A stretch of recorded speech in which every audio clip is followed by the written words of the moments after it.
भगवान बुद्ध के समय कौशल राज्य में अंगुलीमाल का नाम का एक डाकू रहता था जिसने सैकड़ों लोगों को मार डाला था। उसने कितने लोगों को मारा था वहाँ उन सभी की उंगलियों को काट कर अपनी माला में धारण करता था, इसीलिए उसका नाम अंगुलीमाल पड़ा था। वहाँ बहुत ही क्रूर और क्रूर था। लोग जंगल में उस तरफ जाने से भी डरते थे जहाँ उसका इलाका था। राजा ने उसे पकड़ने के लिए कई बार अपनी सेना भेजी, लेकिन सब असफल रहे। बुद्ध ने अपने ज्ञान से महसूस किया कि अंगुलीमाल के मन में कहीं ना कहीं दया और करुणा की भावना है, बस उसे जगाने की जरूरत है। यहाँ सोचकर बुद्ध उस ओर चल गए, उस जंगल में जहाँ अंगुलीमाल रहते थे। लोगों ने बुद्ध को उस रास्ते जाने से बहुत मना किया, लेकिन वे नहीं रुके।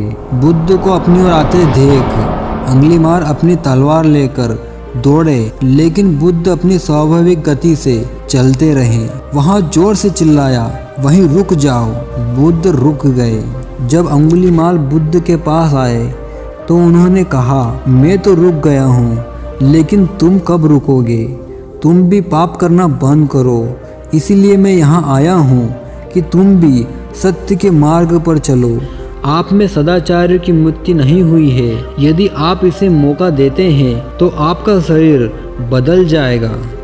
भगवान बुद्ध ने अंगुलीमाल से कहा कि तुम पेड़ की डाली तोड़ कर लाओ। अंगुलीमाल ने पेड़ की शाखा तोड़ दी और बुद्ध के पास ले आए। बुद्ध ने उससे कहा, अब इसे जोड़ कर आओ। अंगुलीमाल ने कहा, यहाँ कैसे संभव है? मैं यहाँ नहीं कर सकता। बुद्ध ने अंगुलीमाल से कहा कि जब आप किसी चीज़ को जोड़ नहीं सकते तो उसे आपको तोड़ने का भी कोई अधिकार नहीं है। इस मामले में बुद्ध बहुत ही तेज थे। यहाँ सुनते ही अंगुलीमाल के बाल खड़े हो गए। बुद्ध की बातों का उस पर बहुत ही बड़ा प्रभाव पड़ा। उसे ठंड लग गई। वहाँ भगवान के चरणों में गिर पड़ा और क्षमा याचन करने लगा। यहाँ पहली बार हुआ था जब किसी ने उससे इतने प्यार से बात की थी। अंगुलीमाल ने कहा, मुझे माफ़ कर दो और मुझे अपना अनुयायी बना लो। मैं इस अनुशासन को स्वीकार करने के लिए तैयार हूँ।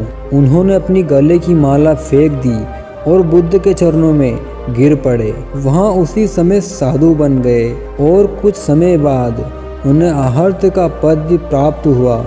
उन्होंने बुद्ध के साथ सत्य के मार्ग में भी अनुसरण किया।